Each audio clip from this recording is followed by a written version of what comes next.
Most people walked past him like he was invisible. Just another guy, in a reflective vest, sweeping up the trash rich folks left behind. But what they didn't know, that man had more honor than everyone on that block combined, and one act of kindness, just one, was about to flip his entire life upside down. Tobias Toby Reed is a quiet, humble street cleaner who works the early shift in one of the richest neighborhoods in Atlanta. He's used to the stares, the silence, the way people lock their car doors when he walks by. But one morning he finds a sleek black wallet on the ground, stuffed with cash, black credit cards, and a business card with the name Nathaniel Rhodes. Toby could have kept it. He needed that money. Badly. But he didn't. What he didn't know was someone was watching, and that someone was the billionaire behind the name on that card. Movie camera like and subscribe, because this isn't just a story about kindness. It's about how karma pays in full, and sometimes she leaves a tip. You ever meet someone so invisible to the world, the sidewalk doesn't even make room for him? That was Toby Reed. Quiet man. Wore his dignity like a jacket 2 sizes too small, still neat, still pressed, but you could tell life had tugged at the seams. Every morning, rain or shine, Toby got off the number 9 bus at exactly 5:07 a.m.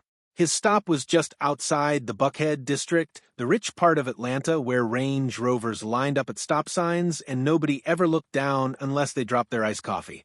Toby stepped off that bus carrying a mop bucket, a leaf blower strapped across his back, and a crumpled paper bag with 2 peanut butter crackers and a bottle of off-brand water. His reflective orange vest hugged his chest, and his work boots had holes so worn he duct-taped the soles every Friday.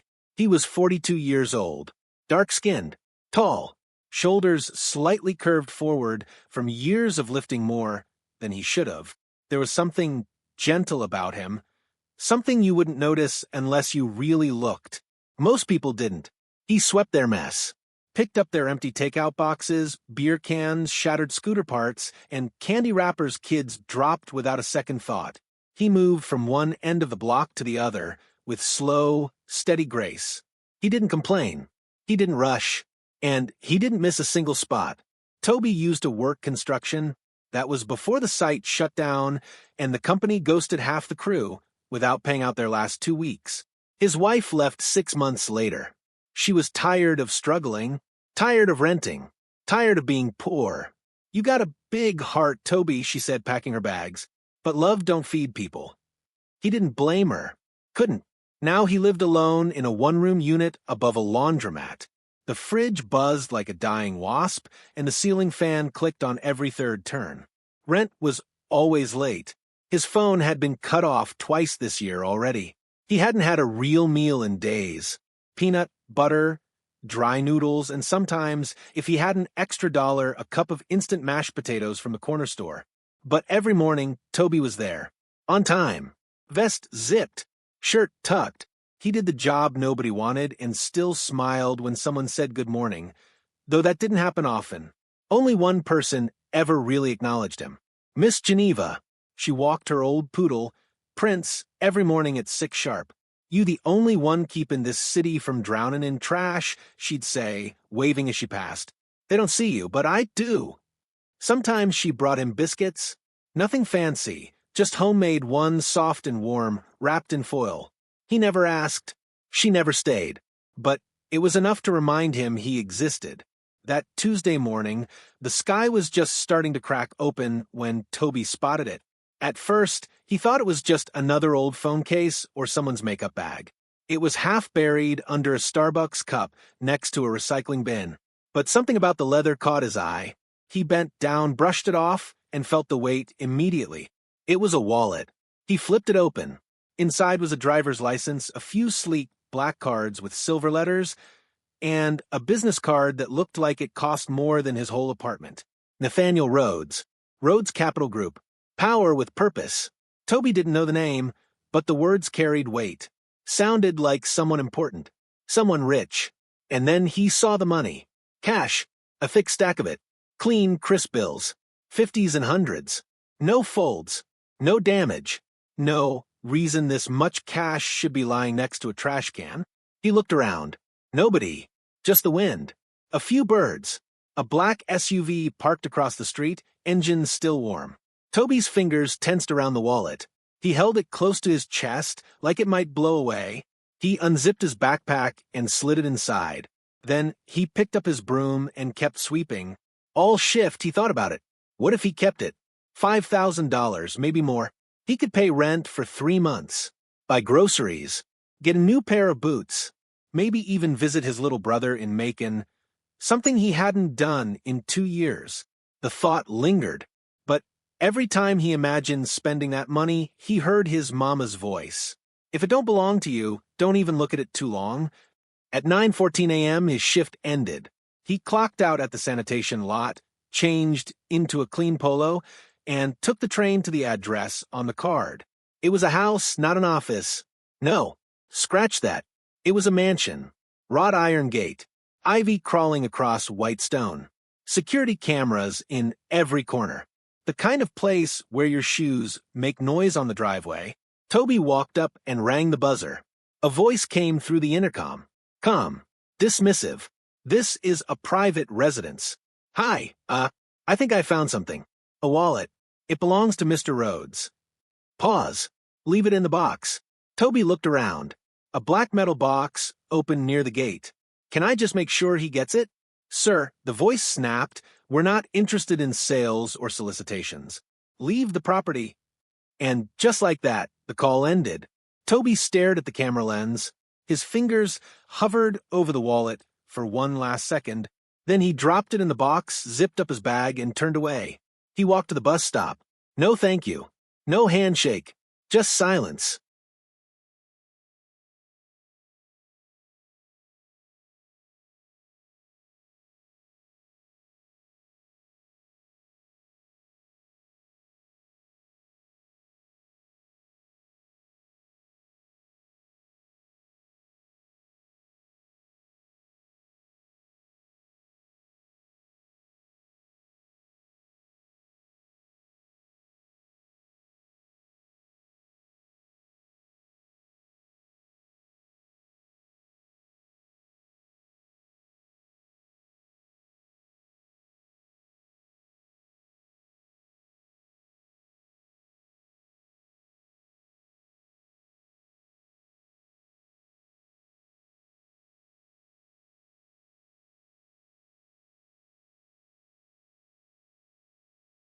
What he didn't know was that inside the house, a man in a navy suit was watching the entire thing from a live feed.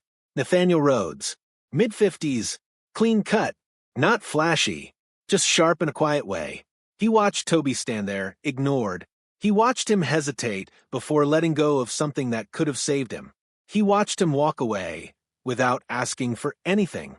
And Nathaniel smiled. Later that evening, back at his apartment, Toby sat on the edge of his bed, peeling open a cup of instant noodles.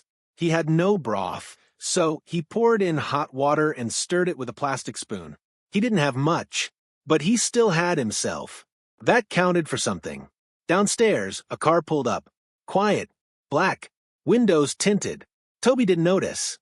He was staring out the window, wondering what it meant to do good in a world that forgot your name the second you walked by.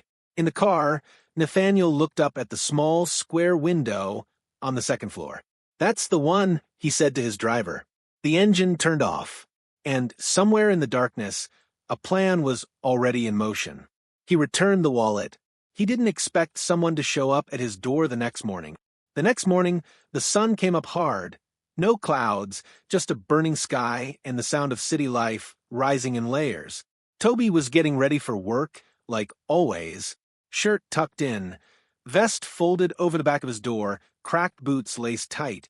He had exactly $4.37 in his pocket and 1 packet of instant oatmeal left. He was pouring hot water into a chipped mug when there was a knock at the door. 3 taps. Firm. Purposeful. He paused. Heart thudding. Nobody ever knocked. Not up here. Not unless it was bad news. He opened the door slowly. A tall man in a dark suit stood in the hallway. Clean shave, shiny shoes, watch that could pay his rent 3 times over. Behind him, a second man, silent, wearing sunglasses indoors. The one in front smiled. Mr. Tobias Reed? Toby straightened. Yeah. My name is Colin. I'm the assistant to Mr. Nathaniel Rhodes. He'd like to speak with you. Toby blinked. I think you got the wrong. No, sir. He asked for you specifically. Toby looked down at his hands. Still wet from washing dishes. Fingernails rough. Shirt collar frayed. I ain't really dressed to meet nobody like that. Colin's smile didn't budge. You're dressed exactly how you need to be. 20 minutes later, Toby was in the back seat of a sleek black car, rolling through parts of Atlanta he'd only seen on TV. Gated communities, private schools, trees trimmed like sculptures, even the air smelled expensive. The car pulled into a circular driveway and stopped in front of a glass and stone building tucked into a hill. It wasn't Rhodes' house. It was something else. Sleek, corporate. Colin led him inside. No front desk, no noise, just quiet marble holes and glass doors that opened without being touched. Toby followed him down a hallway and into a room with tall windows and bookshelves lined with titles he couldn't pronounce. Nathaniel Rhodes stood at the window, looking out at the skyline. When he turned, Toby felt something shift. Not fear, just gravity. Like this man walked with the weight of the world on his shoulders and never broke a sweat. Mr. Reed, he said, extending a hand, I've been wanting to meet you. Toby wiped his palm on his pants and shook it, firm but unsure. Why, yes, sir. Sorry I didn't call, or nothing. I just thought, well, it was the right thing to do. It was, Nathaniel said, and it still is. He gestured for Toby to sit. Coffee was already waiting. Hot, no sugar. Just how Toby usually drank it, though he never said a word. I have a proposition, Nathaniel began. I run a foundation that supports small business programs and workforce development in low-income neighborhoods. But I've always believed real change starts with real people. Toby shifted in his seat. I'm not sure I follow. Nathaniel leaned forward. I want to offer you a position. Not as a janitor, not as a laborer, as a community advisor. Someone who knows what it's like to work, to struggle, to care without being asked to. Someone with integrity. Toby blinked. Why me? Nathaniel smiled. Because no one was watching and you still did the right thing. That's rare. That's priceless. Toby sat back. The chair creaked. His heart was racing. What's the catch? No catch, Nathaniel said. Just responsibility. Word travels fast in small neighborhoods. By that afternoon, people at the laundromat were already whispering. Miss Geneva smiled and hugged him when he came downstairs. I told you, baby. The world got eyes, even when you don't see 'em. But not everyone was thrilled. Across the street from Rhodes' office tower, in a sleek luxury condo on the 17th floor, a woman named Chelsea Vaughn was watching the same video Toby didn't know had been recorded.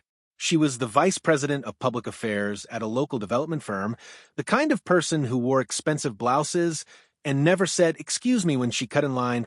She'd worked with Rhodes before, once even tried to join his foundation board, until he turned her down.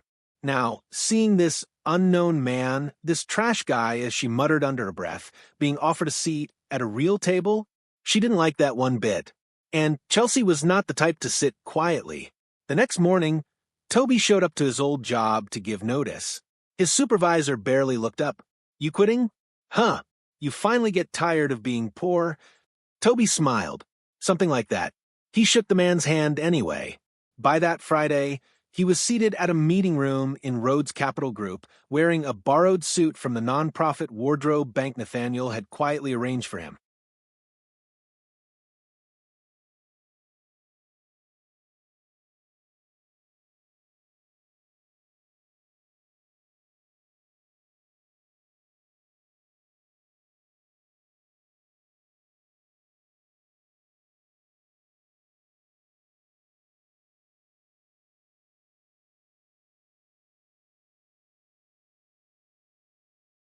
He didn't talk much, just listened, learned, took notes. But outside the glass, Chelsea Vaughn was already making calls to reporters, to the city council, to people who didn't like seeing new faces in old spaces. And she had a plan. Back in his apartment, Toby sat on the edge of his bed. The suit hung by the door. He hadn't eaten since noon, but he wasn't hungry. For the first time in years, he felt full. Not with food, with hope. But hope, he was about to learn, makes some people very, very angry. They said he didn't belong at the table. So they tried to destroy his name before he even took a seat. There's a kind of silence that follows good news. Not peace, not celebration, just silence. Like your soul's waiting for the world to catch up and punch you in the gut. That's what Toby felt in the days after starting at Rhodes Capital Group. He was now Community Impact Advisor. A title that sounded fancy, but meant something real.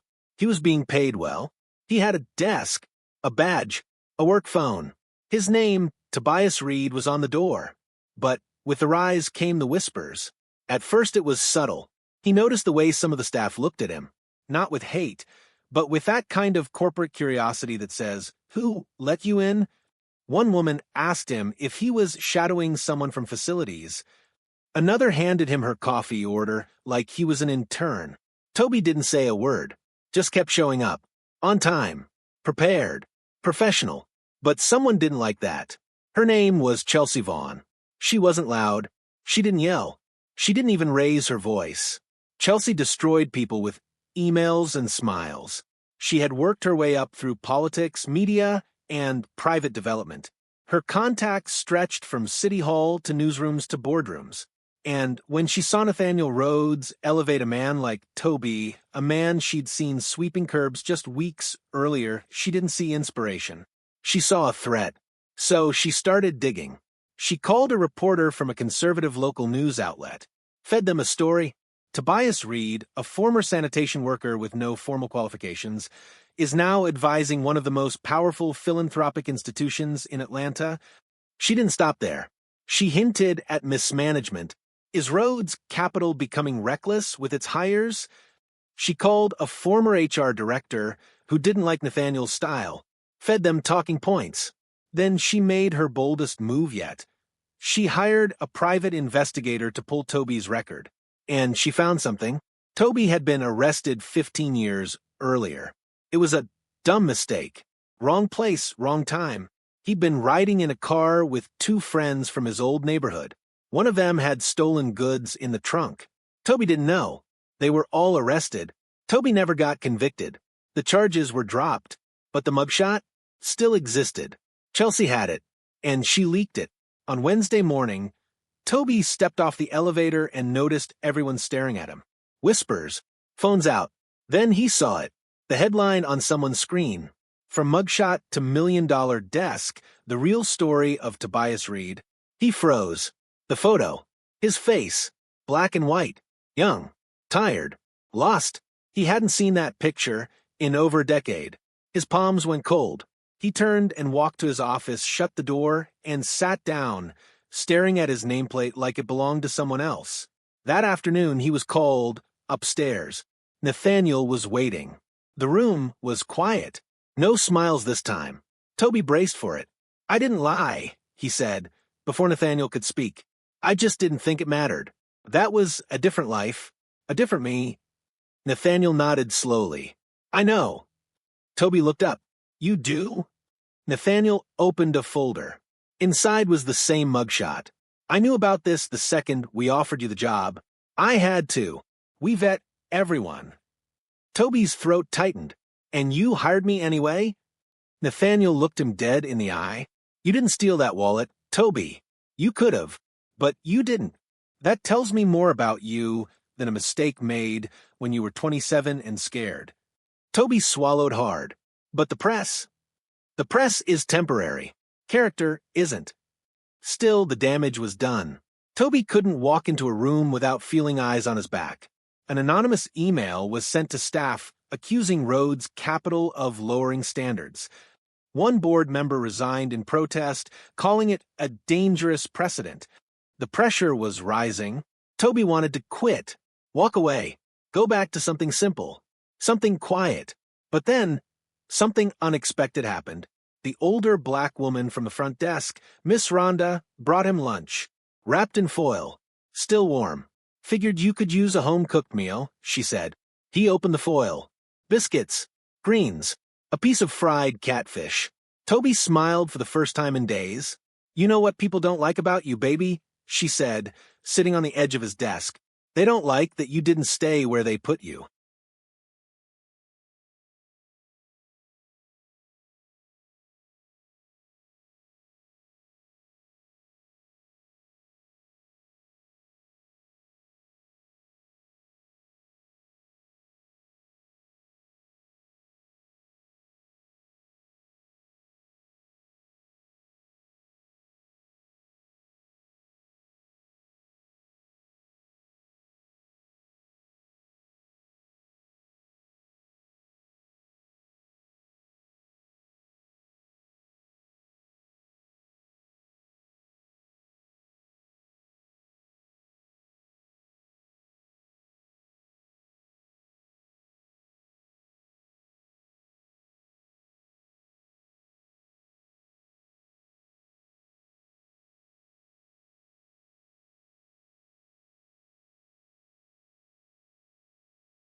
Meanwhile, Chelsea wasn't finished. She arranged a secret meeting with the board's ethics committee. She showed them the mugshot, the leaked news story. She said Toby posed reputational risk. She pushed for his removal. But what she didn't know, Nathaniel had someone watching her too. A week later, Toby was called into a room again. Only this time, it wasn't for a warning. It was for the truth.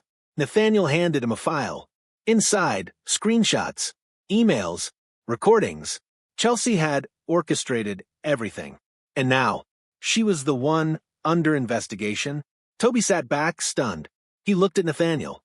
"I don't want revenge," he said quietly. "I just want peace." Nathaniel nodded. "Then let's make sure you get it." They tried to bury him, but they didn't know he was a seed. It was supposed to be a quiet Friday. Toby arrived early, coffee in hand, shirt pressed, tie a little crooked, but clean. He walked into Rhodes' Capitol with the weight of the past few weeks pressing down like a concrete slab. The news cycle hadn't let up. Every day, a new opinion piece, a new talking head, a new radio host asking, "What kind of message are we sending, letting ex-cons advise the wealthy?" The truth didn't seem to matter. He was never convicted. He had never lied. He was just easy to tear apart. And yet every day he showed up. Today, though, something felt different. People weren't avoiding him.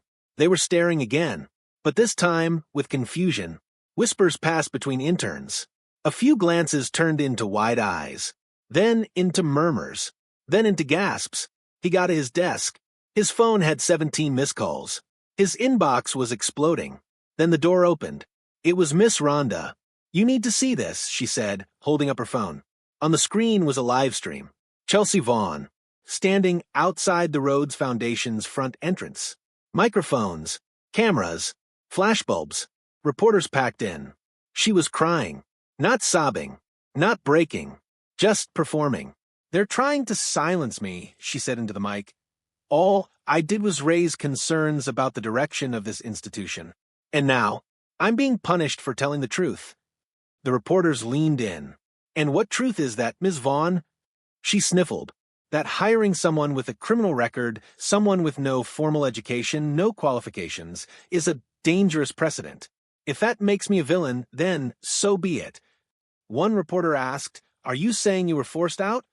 Chelsea paused dramatically. "I'm saying they've chosen him over people like me, and I think the public deserves to ask why." Then she looked directly into the camera. "And maybe someone needs to ask Tobias Reed if he's really the role model they think he is." Click. End of live stream. Toby sat there frozen. His name, his face, dragged through the mud. Again. But this time, he didn't stay quiet.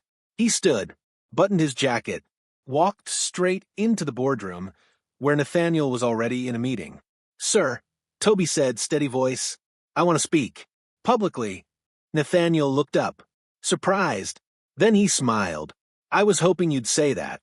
That night, Rhodes Capitol streamed a live town hall. No press spin, no script, no hiding. Just Toby. A mic, a stool, and an audience that included staff, board members, donors, and over 20,000 people watching online. He cleared his throat, looked around. His hands were shaking, but his voice wasn't. My name is Tobias Reed. Some of y'all know me. Most of y'all don't. He paused. You've seen my face in a mugshot. You've read headlines that don't tell the whole story. So, let me tell you who I really am. He told them everything. The arrest, the dropped charges, the lost job, the marriage that crumbled, the years of picking himself back up, the mornings sweeping the street before the sun rose, the wallet, the choice, the silence. I didn't return that wallet expecting a reward. I returned it because it was the right thing to do. He looked at the camera. I am not a mistake. I am not a risk. I am a man who fell and stood back up. And if that makes you uncomfortable, maybe it's not me you're really afraid of. There was silence, then applause, then a roar. Within an hour, the clip went viral. Hashtag stand with Toby. Hashtag character over credentials. Hashtag let him speak. Celebrities shared it. Activists reposted it. Thousands commented. I cried watching this. This man is more qualified than half of Congress. We need more Tobis in the world. But karma wasn't done yet, because just 2 days later, Chelsea's emails leaked. The same private investigator she hired, he turned on her when he found out she tried to bribe someone to plant a false claim on Toby's name. Screenshots, audio clips, a memo to a local reporter titled, "Destroy Toby Reed before Q3. The internet ate her alive. By Monday, she was trending under. Hashtag Chelsea the Karen. She was dropped from 3 boards, lost her consulting contracts, became the face of how not to handle diversity. And Toby?